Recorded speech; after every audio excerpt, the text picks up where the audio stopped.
Hello and welcome back to another episode of JV Starters. I'm Andy Vigu and my co-host Will Barrett. It's been a few weeks since our first episode, so there's been some of our takes might have already materialized. Things like doesn't really matter what we thought about JJ McCarthy this year, I guess at this point. Makes no difference. No difference at all. Doesn't even matter anymore. Long term, we'll see if he works out, but this year, nobody cares. Anywho, Will, what have you been up to this weekend before we get started with the podcast? Yeah, sure.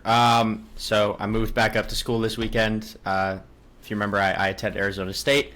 So 2-hour drive up to Phoenix from Tucson, where I live. We only were allowed one car to do it because technically I'm still with university housing this year. So it was one car, one helper allowed. We had a 30-minute time window to get it done. So my mom and I came up, spent all night packing the car, brought it up, banged it out in 30 minutes, and I've spent the past couple days just sort of setting up the room, and I just finished earlier today, so yeah. And then school starts on Thursday with classes, and then I have some ROTC obligations that start up again as well, so just sort of getting ready for all that. And it looks like you have your own room. Is that right? Yeah, I do. It's an apartment, so it's 4-bedroom, 4-bathroom, so everybody has their own space, which is nice. But then it's got a full kitchen and a common room as well. Nice. That makes it easier to record a podcast instead of saying, exactly. "All right, buddy, No disruptions. Stay out of the room." No disruptions. Awesome. Okay. This weekend, I actually went and did my 7th triathlon. I don't do the big long ones. This was a sort of sprint triathlon, and I finished in roughly the time I wanted to. Somewhere in the middle of it, I'm always like, why do I do this to myself? And then afterwards, on the drive home, once I've kind of recuperated a little, I'm usually thinking, I'm proud of myself. That was good. And then I started thinking about doing another one, and then I realized how sore I am. So, Right. I did get to talk to my kids. Both my kids were serving missions on Monday, and catch up with them. My daughter will be home again in October, and my son still has like 16, 17 months left down in Ecuador. So my wife would just as soon I don't say anything about her.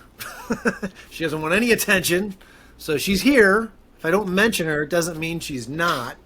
But it's just more of she's like, ixnay on talking about me, So, anywho. I'm excited. I learned a lot about video editing in the first episode, so I'm hoping the second one goes smoother. Yeah, absolutely. All right, so what do you got for us, Will? You want to start us off with our topics? We do have some fun and games after the topics today. We're going to be digging a little more into the Gen X versus Gen Z disparity here, because sometimes the sport takes show it, and sometimes they don't. Yeah. So up first, obviously the Olympics just finished. Biggest sporting event in the world every 4 years. So I just wanted to do a sort of Olympic wrap-up chat with you. I don't have any big glaring takes or opinions, but just kind of a sort of general thoughts on did you watch? What did you enjoy watching? What did you not enjoy watching? What were you most and least impressed by? So just to kind of go through that, obviously big basketball fan. I watched all of Team USA's basketball games. Bringing home the gold was very impressed, of course. I watched for the first time sort of as much track and field as I could. I had never really been interested in that before. So I remember watching the javelin, and I watched that guy break the pole vaulting world record, which was pretty awesome to see. Obviously all the races, and just tried to be a little bit more sort of engaged in what was going on in track and field, because you just sort of think about track and field as this big umbrella of events, but I personally just never really watched any deeper, so that was a lot of fun. I think, as well as most people, was a little disappointed by the breakdancing. I don't think that's a crazy thing to say. And I don't know if you saw this, but they've taken it out of the next Olympics already. And I don't know if that's because of the reception or not, but I just think that's funny. I think it's a funny coincidence. So breakdancing was a little disappointed, but overall, this was the closest I've paid attention to an Olympics in my lifetime, and I had an absolute blast. I thought it was awesome, and I'm gonna try to do the same thing with the Winter Olympics here in a couple of years, and I'm hoping it sort of gives the same result. But I'm curious to know what you thought. That's interesting. Just to respond to the couple things that you'd mentioned at first, with the breakdancing, no, that was already predetermined. Okay. I read up on this. I do some stand up, and so I do have a little stand up routine where I'm making fun of that whole breakdancing thing. And Oh, nice. one of the bits that I thought of was that the Australian woman almost seemed like she was upset that they picked breakdancing and figured I'll make sure they never do this again. You know? It almost seemed like sabotage. Interesting. But and so, at any rate, I'll explore more of that on stage. But no, apparently with sports, for it to be accepted by the IOC, they have to recognize it has to be practiced. For men, it has to be in 75% of the countries and only 40% for women. For obvious reasons, there's a lot of countries where women are not afforded the opportunity to do sports and other things. Right.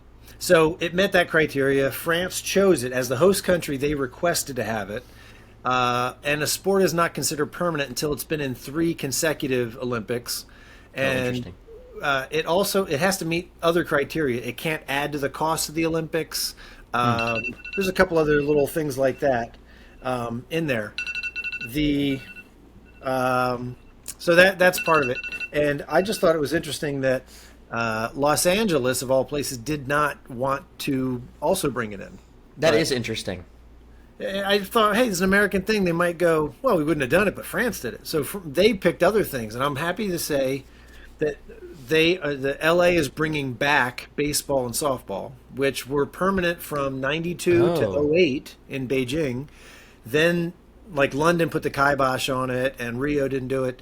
But Tokyo did, if you recall. They actually brought those back 3 years ago, because remember, it was 3 years ago, not 4. And then France didn't want them, and the U.S. said, yeah, we want them. So I don't know if Yeah. that they'll get back to permanent status, but right now those are coming back. Lacrosse, flag football. I forget. I've seen the this- flag football announcements and whatnot. I think that'll be exciting. I think we might be in trouble considering our American team got killed by Japan. And that was tackle football too, I think. Anyway, so just digging back into what I liked about the Olympics, I'm always a fan of the sprint races, running. Most all of the swimming ones, for whatever reason. I didn't watch any diving this year, but I usually like watching that. And this year I watched some of the longer runs because they were really exciting. I mean, some of these 800 and the 1500 and the 5,000, there was some exciting finishes. I don't usually get into the shot put and all those other field events, but I do like the basketball events, of course. So yeah, I do watch them. I only watched little bits and highlights of the breakdancing, but everybody's aware of Ray Gun. Like, there's Right. she's ubiquitous. Yeah. So overall, it's funny. I talked to my daughter after, as being a missionary, she can't watch the Olympics. She says, "Oh, I heard that this was a terrible opening ceremony." I said, "Man, I thought it was one of the best I'd ever seen. It was weird, but I knew France was going to be weird. I remember when France hosted the Winter Games in '92, and it was a very strange opening ceremony. So I expected weird. There's some controversy. Some of it's all made up, and some of it's overblown. But I thought it was cool. I thought the boats were fun. I didn't think it was going to work out as well as it did. I did think it was funny that they put some small teams on their own little boat, and it almost Yeah. it almost seemed messed up. You're like, America's on this gigantic boat, and all these people on these, or 3 or 4 teams are on a big boat, and this one team looks like it's escaping from somewhere on a tiny little boat. I thought, okay, that was a weird choice. Why didn't you let them on a big boat? But so yeah, I enjoyed it. I like the Olympics, and gymnastics. I always like watching gymnastics. Yeah, the with gymnastics is fun for sure. I remember the sort of the last event, the individual floors. I watched that. It came down to the wire too, and then there was the controversy with the bronze medal and Jordan Childs and all that, which is still interesting. Yeah, yeah, we'll see how that shakes out in the end. I don't know, but yeah, no, I like that. I like that. All right, well, my first subject is not going to get me any fan mail, not any love. Oh no. Oh But no. I am. I'm going to just go on the record here and say that uh, Aaron Rodgers, he's pretty much toast. It's the end of his career. I've seen this before. Kobe Bryant tore his Achilles tendon.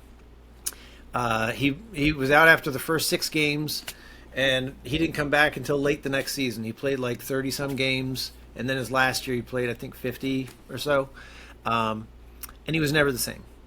Now, granted, they play different position, different sports, but it's a similar injury, similar year, similar age, and so as good as his arm has always been, part of it has been his mobility and the fact that he may not be able to plant and explode the way he has before. In addition to being 40 years old, I'm just thinking that the team has an amazing defense. The Jets are going to be a good team because of their defense and not because of their offense. So I feel like if he's able to play the whole season, it's almost going to be a blah, just a mass season for him. I don't think that he's going to make. He'll make his throws here and there, but I think that the reason why it may be something like a little bit better version of kind of maybe Peyton Manning at the end of his career when he just didn't have the arm, but he still had the brain, and he never had the legs. So. So that's really what I'm thinking. I mean, he's also been doing podcasts and ayahuasca and all this other stuff. So he doesn't seem like he's as focused in as he was once. So I think it's it for him. Yeah. I mean, look. By no means am I an Aaron Rodgers fan. Being a Bears fan, I mean that's just not something you can do. Doesn't work. So I don't rush to his defense. I think it's interesting to wonder because the Jets' offense outside of him is still. I mean, I would argue I still think is well definitely in the top half, and then maybe sort of the upper side of that. I mean, Brees Hall is really good, and Garrett Wilson is, as far as we know, really good. Although he's had an interesting start to his career. It's like everything we've seen has been good, but I feel like we almost haven't seen too much, even though he's been playing. It's weird. I feel like I don't like see a lot from him, despite him being on the field all the time. I don't think he's going to be anywhere near his MVP form. Obviously, I mean that's just there are athletes who come back from Achilles injuries fine. I mean, you look at Kevin Durant, right? I mean, he's come back and he's performed at essentially the same level of production with less team success. But that's an anomaly, like far and away. So I don't think Rodgers will be anywhere as good as we're used to him being. But I think, like you were saying, I think with a defense that good and weapons that are better than he had in his last couple of years in Green Bay, I mean, you could argue before Adams got traded, maybe Adams and Aaron Jones was better. It probably was. But with the offensive weapons he has, plus the good defense, I think he can still be a good enough game manager with the amount of time he's been playing football. And, I mean, hopefully his arm is fine. I mean, I don't have any reason to believe his throwing mechanics or strength have gone too much downhill. And he's always had a beautiful throwing motion. So yeah. I think as long as he can get the ball where he needs to and just not get hurt again, I mean, I wouldn't want to play the Jets in the playoffs, personally. Well, they're going to have to make it there. Don't forget, the Buffalo True. Bills have owned that division since the Pats fell off, and Tua and Miami seem inevitable. So Miami probably wins that division, I think. I don't like Buffalo this year at all. Buffalo's injured, so I think best receiver is right. Keon Coleman. So, I mean, Josh Allen may be good enough to make some of those work. I mean, Tom Brady was able to do that type of thing where we go, oh, I never heard of this kid, where's Amendola coming from, or Yeah. Wes Welker or Jules. So that's the problem is their defense is good enough, but I think he's going to be kind of mostly a game manager with some flashes of brilliance. I think that's reasonable. Yeah. So I don't think it's a super hot take, but it's kind of a shame when you got that defense. Yeah. Yeah, Because seriously. for all we know, he may end up spending some time on the IR again too. So It's who's the entirely backup? possible. Yeah, which backup are they going to throw out there? All right, what Hey, else? no we more got? Zach Wilson. No more. That's a W for Jets fans everywhere, I think. No more Zach. Yeah, he's out. He's out in the Mile High City, isn't he? Yeah. Backing up Bo Nix. Have fun with that, man. Bo Nix, boy, that's gonna be a fun one. Yeah, so my last two are sort of connected somewhat adjacently, and this is a bit of a targeted two topics here for a certain section of our probable audience. But I want to talk U of A basketball first, and then when we come back for my third, I want to talk Pac-12, Big 12 as a whole. So U of A basketball, sort of a similar. I don't really have anything crazy, hot, or specific to say, but I mean, we're both humongous U of A basketball fans, so I'm just thinking thoughts on the roster. For me, I like this roster, this projected roster, much more than last year's by a lot. And I was a big Keyshawn Johnson and Pella Larson fan. I thought they were both our like second and third best player, and obviously they're in the NBA now. But with a lot of the transfers we have and the freshmen, I like the roster already more. Caleb Love returning is a big talking point, obviously. I really didn't like it at first because myself, as well as basically every single other Arizona basketball fan, was not very happy with him in those last couple games of the tournament. Yeah. But I think I've come back around a little bit on it. I think if he can just stop shot chucking, we'll be fine. I mean, because he could still give you 18 a night pretty well. He just needs to not think he's the only person on the team who can do that, because he's not anymore.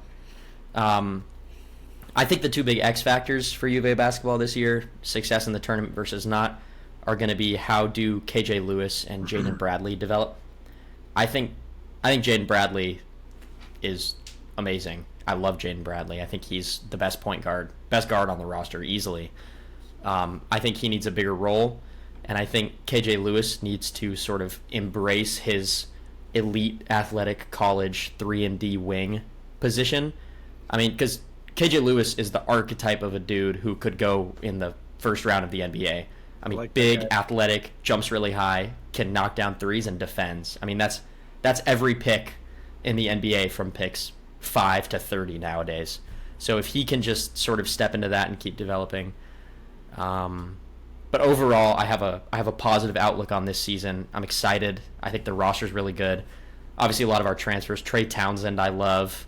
The guy from Tennessee, I forget his name, but the forward from Tennessee, I like. Just positive energy, positive thoughts from me here. You've watched a lot more U of A basketball in your life than I have, so I'm curious what you think. I'm with you on the roster being really good. I don't know that I like it better than last year yet, because there's so many unknowns. We got to put these pieces together. Right. But when it comes to the biggest, most controversial part in some people's eyes, Caleb Love, the way I saw it was we had Josen, right? The 5-star was coming in. This kid, his film was awesome. He looked great.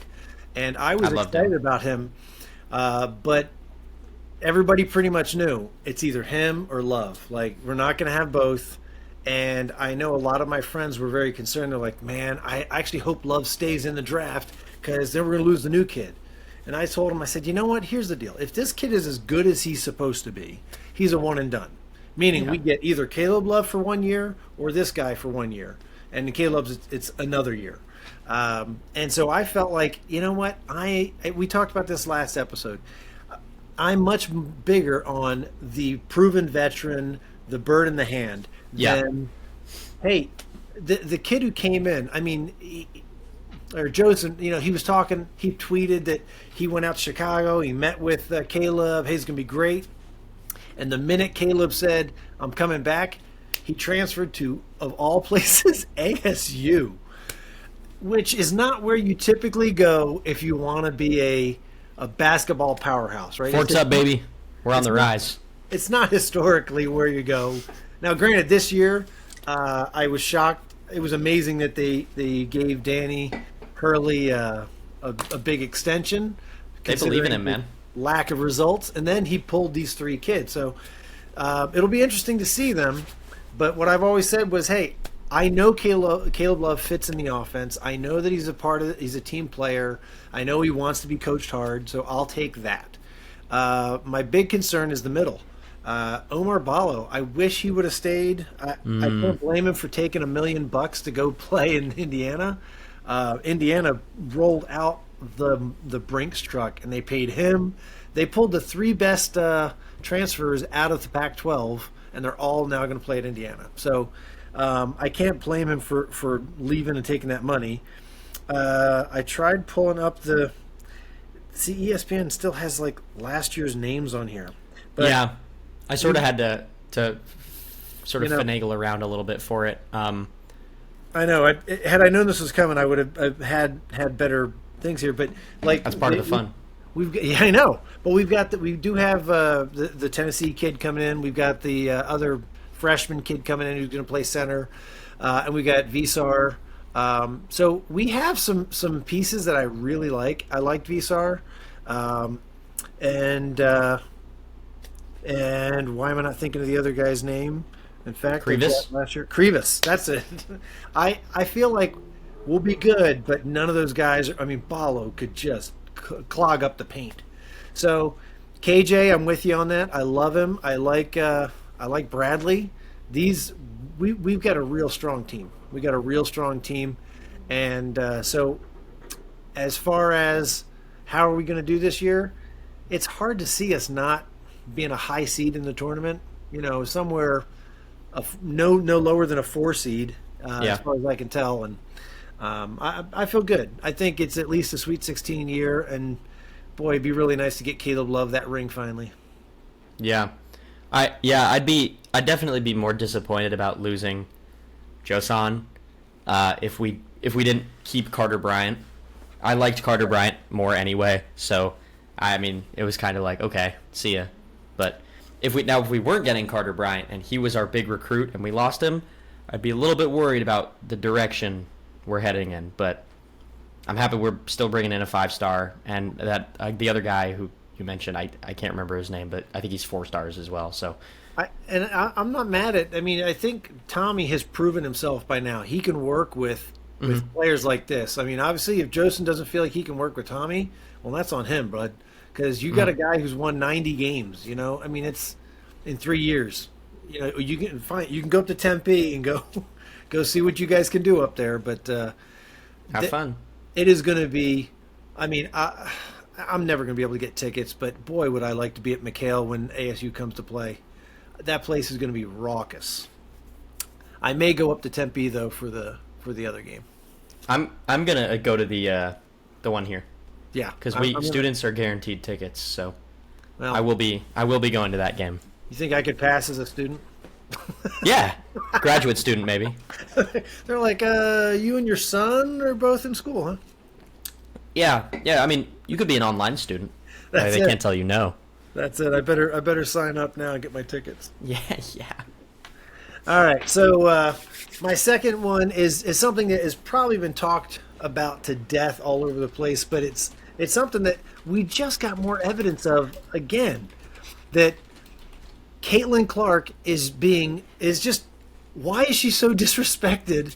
Why is there so much jealousy towards her? The WNBA has been around for actually like 20 some years now, and nobody watches. Arenas are empty. They play in 4,000 seat arenas and they don't sell them out. She gets drafted and the away games are being moved to bigger venues. Yeah. Never, ever have we seen a single player join a league and have this type of effect immediately. Messi is it has brought more eyes to MLS soccer, and Beckham did a little bit, but nothing like this. I mean, where the delta is so big. She's the crazy thing is I understand that some people feel like, well, she hasn't been here, she hasn't earned it. We've been here building this league for all this time, but I think a lot of it goes back to the fact that she made $3 million in NIL money in college. Shoosh. She is the first woman to get her own sneaker. And so you got Diana Taurasi, and you've got Skylar. You got all these legends out there. Nobody got Rebecca Lobo. Nobody got a shoe. Nobody got first what, college player? She's the first WNBA player to ever get. Doesn't Sabrina have a shoe? I swear Sabrina has a shoe. She might have gotten one afterwards, but I remember seeing the headline that she was the first one to get it. When did these come out? She signed a $28 million contract with Nike. So she pointed out that she only makes $84,000 a year from the league. Okay, so March 2023. So it's just crazy because she's going to be fine. She's going to make plenty of money. She's brought her team back. They started out 1-8, and now they're in the 6th seed in the playoffs. They still have a losing record, but they're 13-15. And I just watched that game on Sunday, and it was outstanding. I mean, the game was 59-58 after 3, and then they smoked them in the fourth quarter. And she was doing it with assists. She was mad because she wasn't hitting her threes, but she makes her teammates better. She's throwing full-length passes. She broke the rookie record for assists already in the season. There's no one has ever done this, and I heard one of the talking heads mentioning that, Team USA may have done her a little bit of a favor. She got a month off, right? She got to rest and relax. Okay, fine, cool. But they nearly went to overtime and potentially could have lost the gold medal to France. And then what what all the talk would have been at that point. So they escaped by the skin of their teeth. And if they lost, you'd never hear the end of it. Like, oh, you don't think you could have used Caitlin or Angel Reese? I mean, there's a lot of real good ball players that they left back home. So, anywho, I mean, one last point on her is what impresses me is that she is doing something. She actually gave up money to play in the WNBA. You know that? Ice Cube offered her $5 million. Oh, the Ice Cube thing. The Big Three. She's making $84,000 a year right now because that's the scale. The number one player in the WNBA makes $240,000 a year. The reason why Brittany Griner got caught with weed or the oils or whatever over in Russia is because she was making $600,000 a year to play in Russia. That's why she was there, because they make multiples more money by playing in the off season overseas. So Caitlin and Angel Reese. She's definitely helped here. And is a big part of it. I don't want to disrespect her. But you've got a couple other girls in there. Brink, I think, is the other girl who came out of Stanford. And we got even next year. I mean, the problem is that she has such a resume. It's not that, some people want to say, well, it's race or whatever. I don't want to get into all that. But it's not like she doesn't have a resume. I mean, she took Iowa, of all teams, to the championship game 2 years in a row. This last year beat Paige Beckers on the way there, and UConn. Like she's not a nobody. It broke the record for scoring in college. Anyway, yeah. I'm used to the Major League Baseball and them guys going, hey, rookie, and throwing a ball at them a few times. But this is absurd. I mean, the disrespect is incredible. Yeah. Yeah, I want to take you back to a time that you were alive and I was not, but I do know a little bit about. And something I've heard come up in some online discourse recently is everybody knows universally that Michael Jordan revitalized basketball in the 90s. Mm-hmm. Everybody knows that. There's no you cannot disagree with that. That is an indisputable fact. And I've heard recently, I've read this online a little bit. Online being like comment sections, so people who don't know what they're talking about, but it's still out there. that, why don't we ever talk about Hakeem Olajuwon in the 90s? Hakeem sort of kept up the sort of what had failed a little bit in the late 80s and 90s of big men dominating, right? Obviously, you had Magic and Larry Bird in the 80s, who were a guard and a small forward, and then Michael Jordan being a two guard.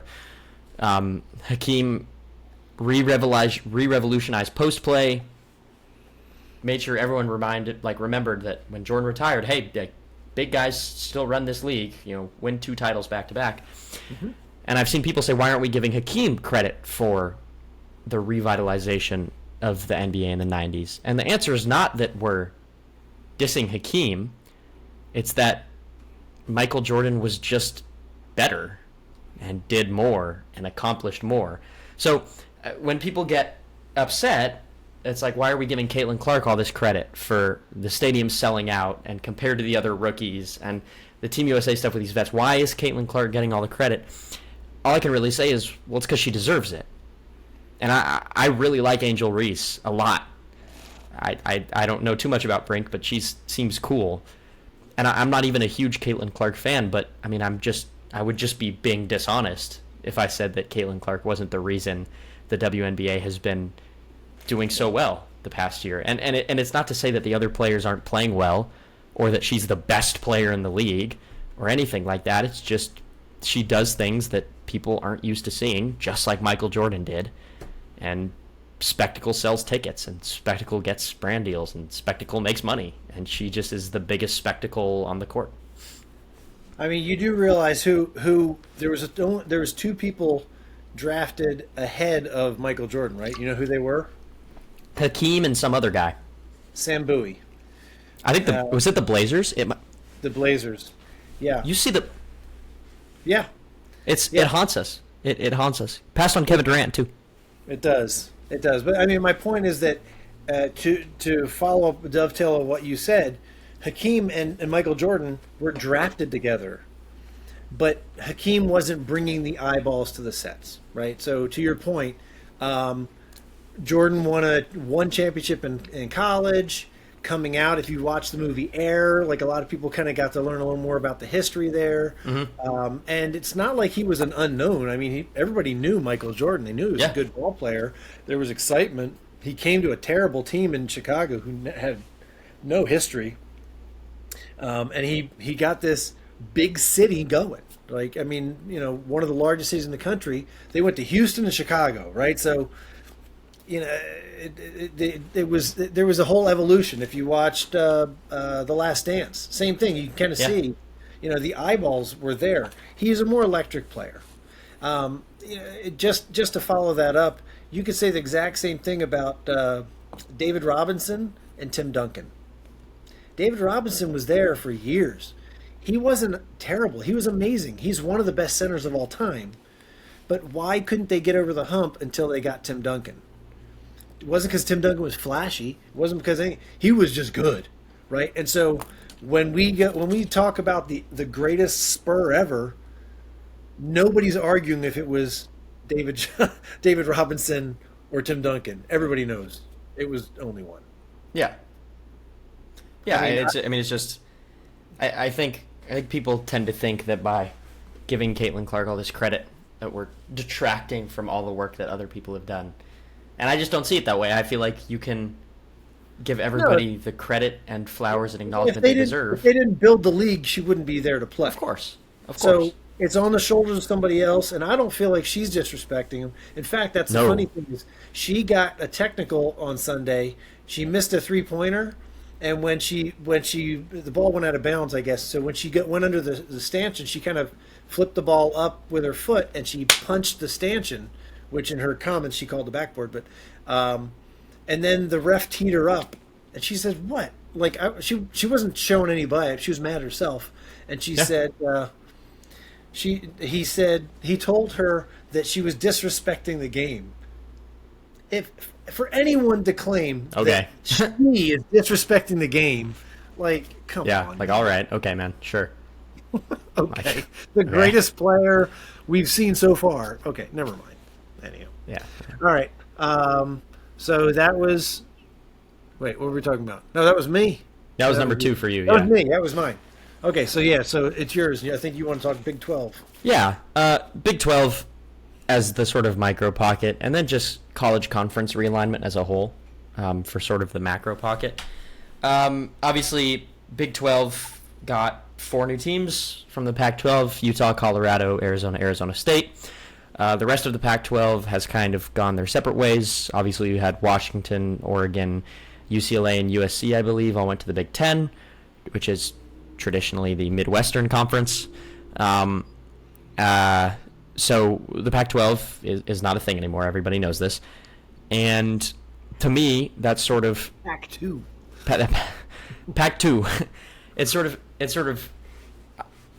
Do you see that as writing on the wall for what is to come in the next years for college? Do you think that it's going to get to this point where some people are predicting that it's just going to be the NFL? It's just going to be two conferences. I mean, because no one would have thought 3 years ago. I mean, maybe some people would have. I wouldn't have. That the Pac-12 was going to just in the span of a couple months go from existing and being one of the most celebrated conferences in college sports to not existing. Just it doesn't exist anymore. So my question to you is do you think that this is a sign of what's to come, or do you think this is as far as it goes? So I read something this past year about the demise of the Pac-12, and it's a lot of people want to blame what's his name, Larry, the previous commissioner or whatever, and I can't think of his last name right now, but Larry, the tennis guy, but he was. This went back to like 2010 or 2012, back when the Pac-12 network was coming out. We had a chance that they could have gotten back then like $35 million from and a TV deal from ESPN, maybe Fox, somebody was going to give him a lot of money, but in his defense, the commissioner he works for the schools and for the the presence of the schools. So he goes to them, says, "Hey, we got this deal, we can do it," and they said, "No, we're worth more than that."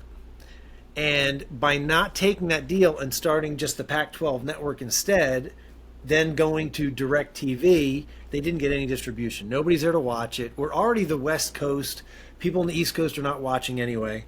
And so everything's money driven, right?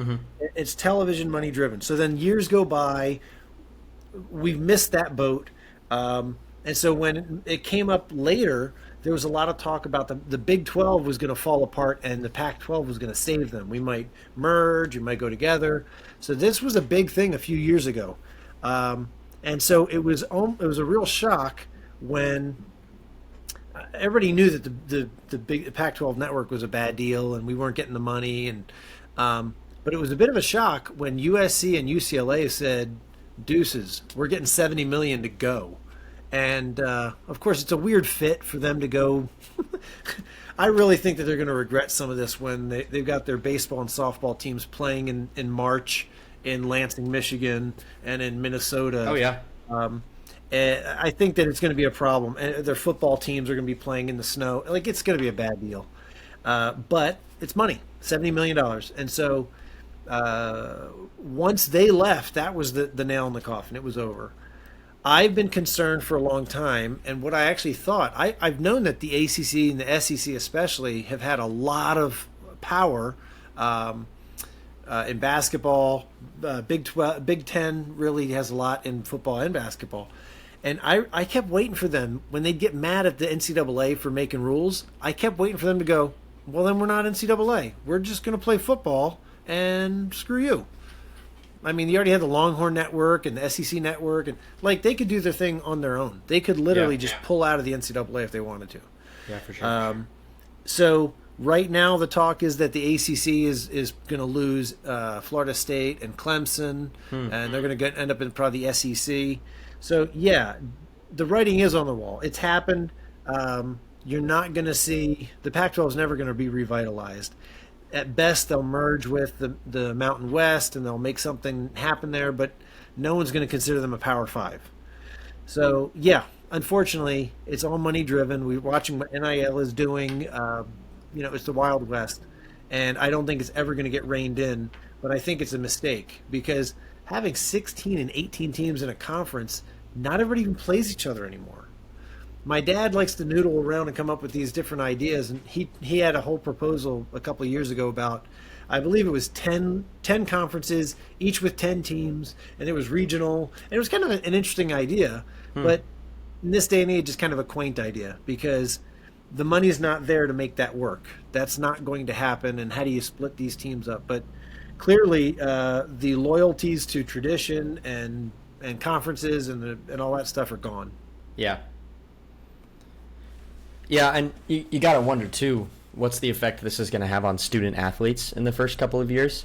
I mean, because, yeah, I'm sure the USC football team is happy they get to go play Michigan, but, I mean, what about the USC tennis team or the USC, like you said, the softball team? I mean, you're all of a sudden you're flying them to, like, Michigan in the like winter or early spring. It's going to be so much harder for non-football athletes to perform because at the end of the day, like you said, because it's about the money, it's a football-driven decision because that's what makes the money. Yeah. So it's interesting. Basketball to a much lesser extent, and then all the other sports just are there for the ride. So I get most concerned that the sports where they get the outdoor springtime, whatever, right, they're going to suffer the most. And then, of course, the distance. I mean, think about the basketball teams. Obviously, USC and UCLA are going to be travel partners. And so they're going to have to travel back east, and they're going to go play like Maryland and Rutgers is going to be one of your weekends. You're going to go play, Penn State and, I don't know, Michigan State or Ohio State or something is going to be one basketball trip. Like, these are very long trips. You're going a long way instead of when you're running up and down the coast out here. Yeah. It's just different. I mean, we'll see. I guess we'll see. It's going to make it a lot harder to be a student. Yeah. And we know how much they care about that.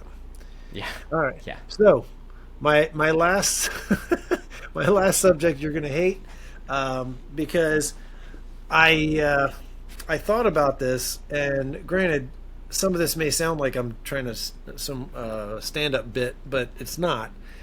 You get the option of either rebutting what I say or redirecting and saying, no, that's not the most ridiculous. This is, right? So figure out what you want to do with it. So my contention is the most ridiculous sport is tennis.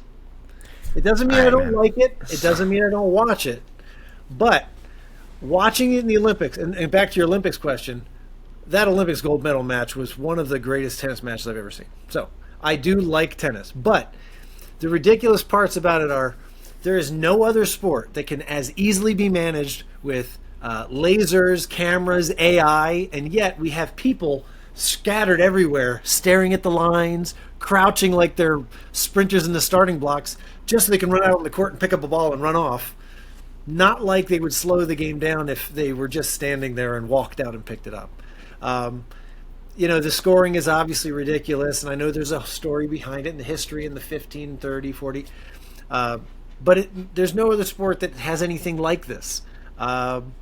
You've got the dress code at Wimbledon, which they've relaxed, and now you can actually have like trim colors instead of wearing all white or what have you, and you can wear dark shorts underneath your skirt for the women. But the other oddity about it is you could literally play an entire match and never step foot on the court. You can serve from outside, and you can play the whole thing theoretically without ever stepping in bounds. There's no other sport that has any of these oddities and rules and whatever, and even the ball is fuzzy. So when I say ridiculous, I say it with a little bit of affinity because I actually like it, but I look at it and I go, how did we come up with this? And why are there so many people? I got this guy, he's got to be crouched here the whole time staring at that line, a guy in a perch. And meanwhile, they could literally they could set up lasers everywhere. All they have to see is a couple things. One, did the serve hit the net? And two, did it land in or out of bounds? And outside of that, that's everything you need to know. Everything else is obvious. That's interesting. Oh, one last one. I forgot. I just saw. It's the only sport that plays on multiple surface types. Baseball and football, sometimes you can have grass or turf, but it's roughly the same idea. Whereas you're playing essentially on kind of an asphalt top, you're playing on grass, or you play in red clay.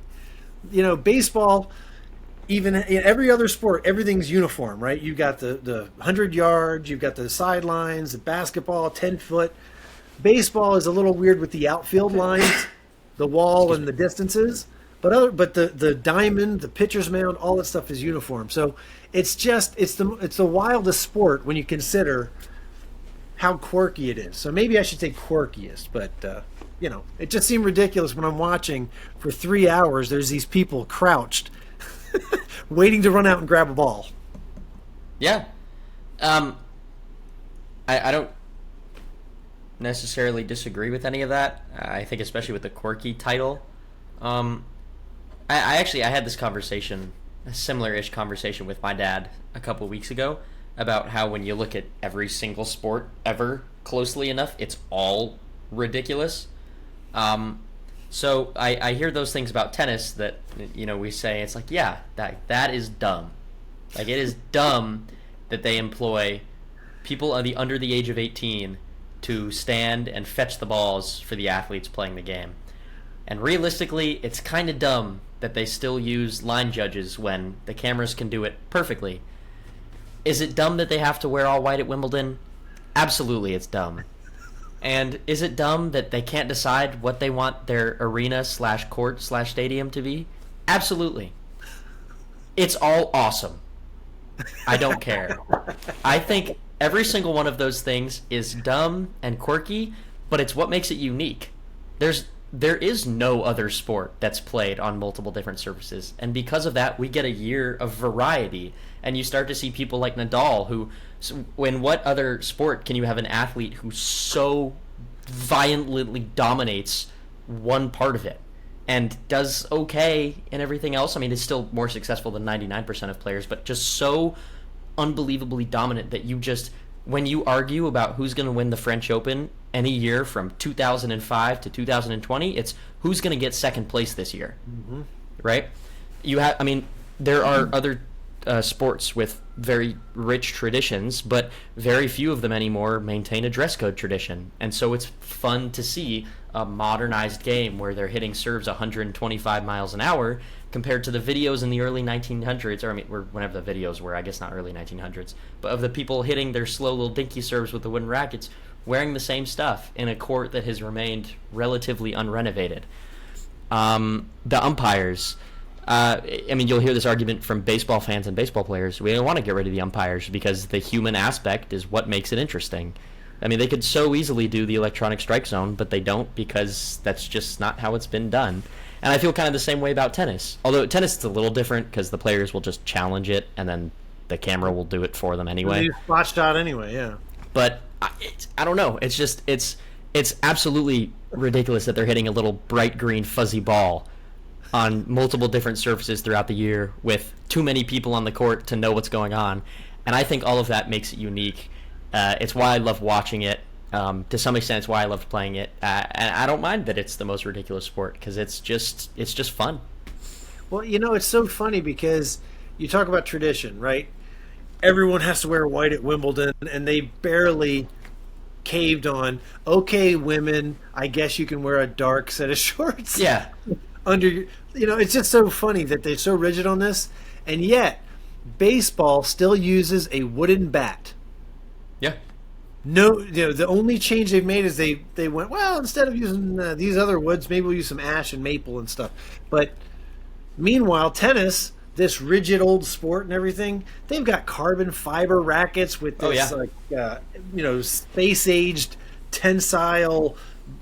It's just so funny that in some ways they're like, no, you have to wear white. No, I don't care. We're playing on the dead grass or the clay. But what's that? You can wear you get this fancy racket and hit it, 50 miles faster than they used to back in the day. So it's about the contrast is hilarious. I think with the rackets and the baseball bat, it's about regulating tension a little bit.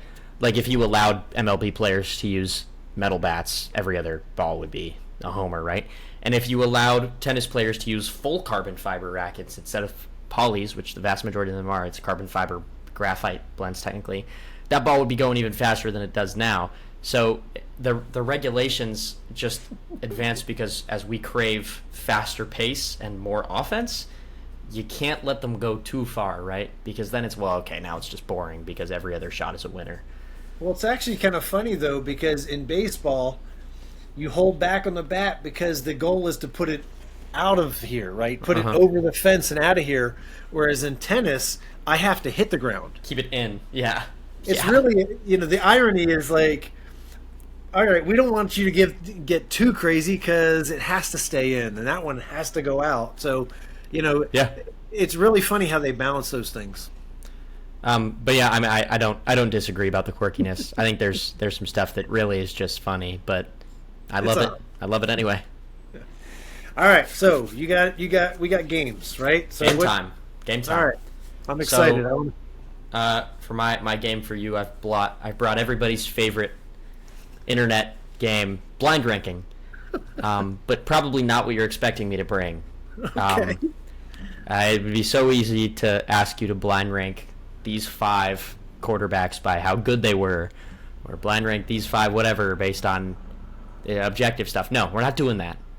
Okay. I want you to blind rank these 5 Olympic sports based on how good you would be at them if we dropped you in the middle of the event in France. Oh. Lane okay. 6, Noah Lyles. Lane 7, Mr. Vigu. How good are you doing if we drop you in this and we just say go?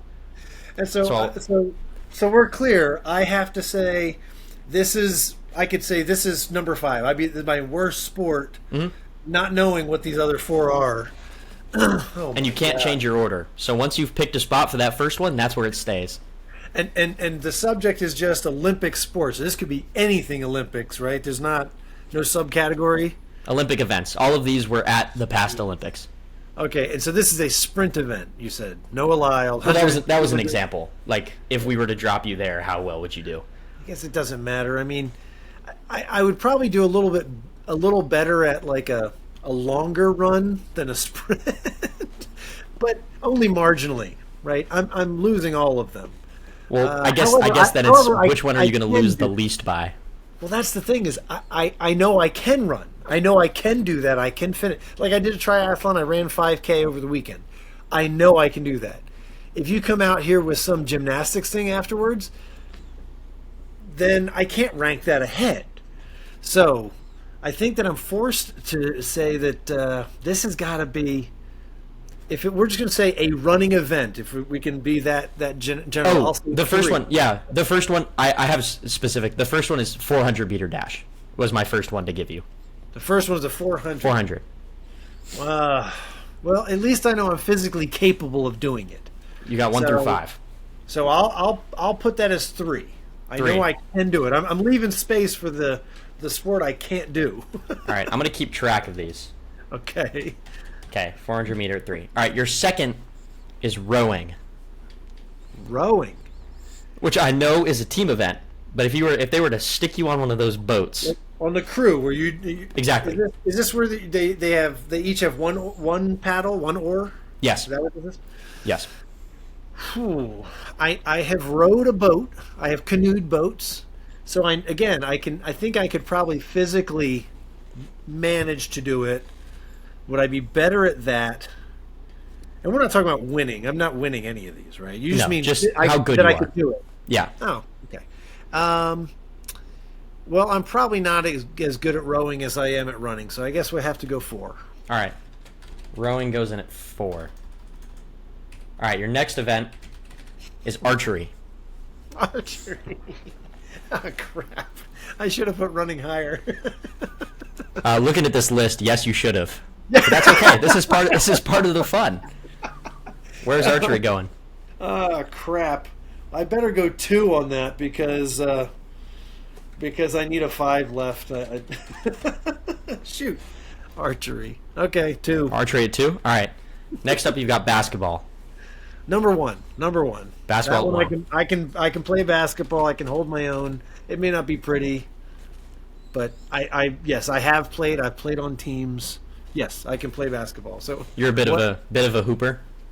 Yeah, not Okay. recently Okay. because when I got into cycling, after when COVID started, we stopped playing. I used to play every Tuesday night at my church for Okay. years, and I would do that. And some games I did well, and others not as well. But after that, I said, you know what, I'm too much into cycling. I don't want to tear my knee up, and so I haven't gone back. But yes, yeah, I've played basketball my whole life.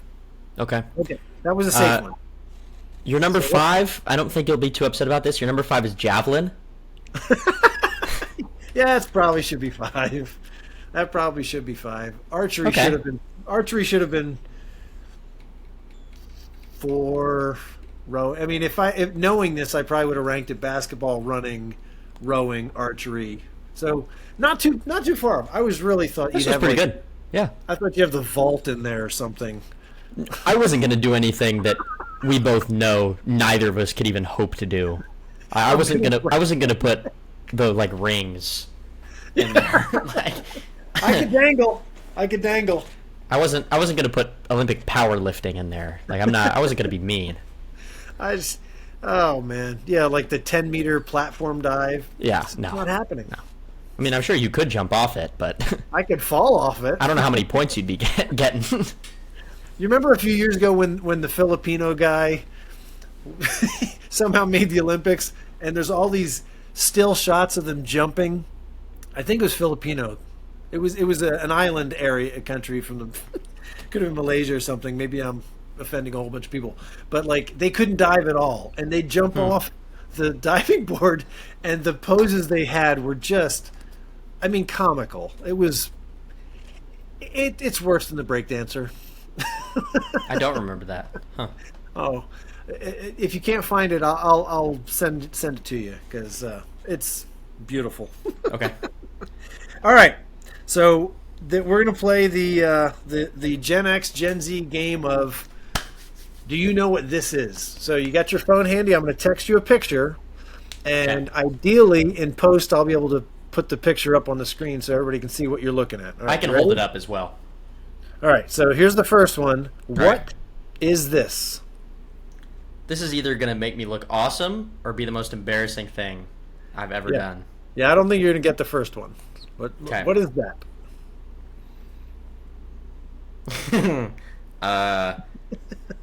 I'll hold it up here for context. Context on the big ol' incorrect buzzer that's about to go off.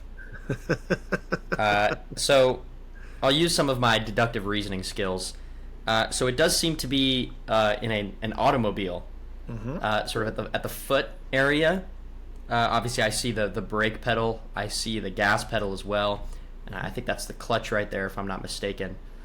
I've never seen a gizmo quite like this before. It seems to just be an abstract cylinder coming out of the ground. I'll throw out a guess because obviously I don't know. I'm gonna say this is the cigarette extinguisher for when you're working down on the floor of your car and you just need somewhere to put it out. So you think that my generation and older smoked so heavily we had to have an ashtray or something on the floor of the car just in case you were working under the dash?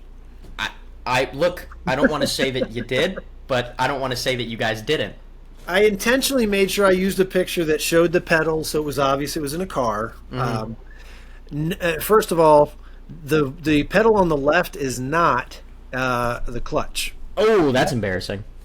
In fact, if you zoom in, and well, you actually can't read it, but there's two things to the left there. The one on the far left is the emergency brake, and you can probably still find that on a car today, right? That's an emergency brake, and then the little kind of T-shaped handle next to it is the brake release.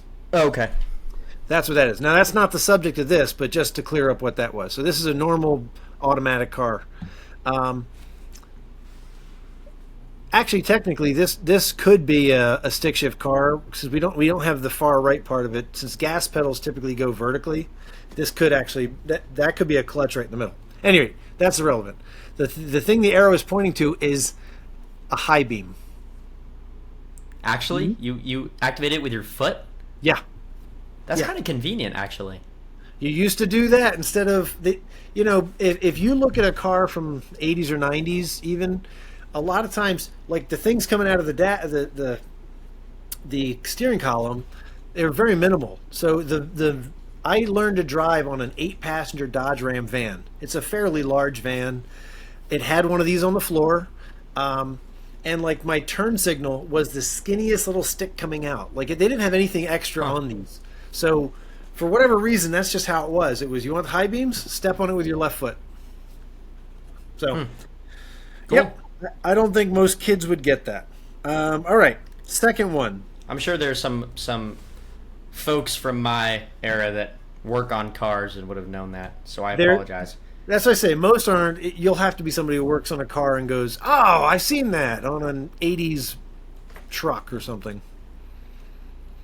This one I've got a better chance at. So I know it's a Gemini. Because my dad has one around somewhere. I don't know if you guys can see that there. Oh, there we go. So this could be one of a couple things. This is my first thought went to, this is a cassette player, and then I looked at it a little bit more and I realized it's too big. It's not. I'm going to say this is not a cassette player. If I had to throw something out there, I know you put something in that. I'm almost 100% sure you stick a rectangle in there, and my head's going to VHS. And I'm gonna lock that in as my final answer. Is this some sort of VHS device? It is. In fact, Yes! I just noticed that Come if on. you zoom in, I don't know if the picture I sent you does it. My copy, I can zoom in, and you can actually read on there. It says video cassette rewinder. So, That's totally what it is. to save wear and tear on your VCR, you would take out your tape and you put it in a separate device whose only job is to rewind it, and it That's actually awesome. it stretched the life of your machine. My dad had one that was shaped like a '57 Chevy. Oh, awesome. You put it in, you close it, and the tail lights would turn on as a '57 Chevy. That's awesome. Yeah. That explains why my dad had it out, because he was going through all his old VHS stuff. He found a player in our garage, so that explains why I had seen this. In fact, Cool. I just sent you a little sticker that goes along with that. That used to find that on all of your video cassettes that you'd get from like Blockbuster. Be kind, rewind. You could get in trouble if you returned a movie and you didn't rewind it. All right, now this last one, I think you might have a chance at this one. I have a feeling that you may have seen one of these around. Oh, I have no idea what that is. Yes, I do. Yes, I do. I'll get this. I need to talk through it. So, what's jumping out first here? I'll hold it up again just so I don't sound like a schizophrenic person. Is I'm noticing in that sort of opening there, towards the end, it's a lot of little mini circles. It's a lot of little mini circles. So where my mind goes there is maybe it extends out. You ever see those lightsabers that we used when we were kids, where they would collapse Telescopic? into each other? But at the end, you could sort of see all the mini circles. No.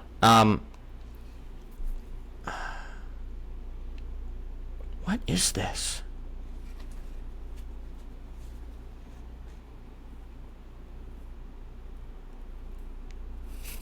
I'm not gonna.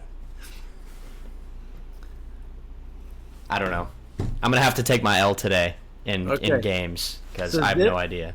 This was standard on every car you bought up until somewhere in the last 20 years, maybe.